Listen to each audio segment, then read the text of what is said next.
We're numbers guys by training at the Ascent company, and we like tough problems to solve. So we looked at how people were borrowing money about 4 years ago, and we realized all of the banks were lending people money, not the students, but the parents. Mm-hmm.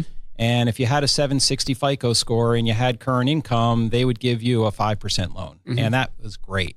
But we also realized that 90% of all the people applying for a student loan were the students, and they were getting rejected because they didn't have two really important things, a FICO score and a job. Right. They have no credit. Right. Yeah. So we did this huge study on how did 1 million loans perform when people graduated with loans before, during, and after the last recession. And in some cases, the student had the loan in only their name, and in other cases, it was co-signed by the parent usually.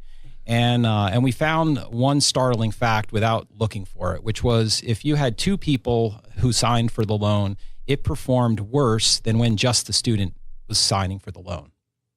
So similar to tennis, it happens in credit. 4 years ago, 5 years ago, 6 years ago, you sign a piece of paper and you think your student's going to pay the loan back. Mm-hmm. Student thinks the parent's going to pay the loan back. Right. Bill comes due, the ball goes right between them. Yeah, everybody's staring at each other. Yeah.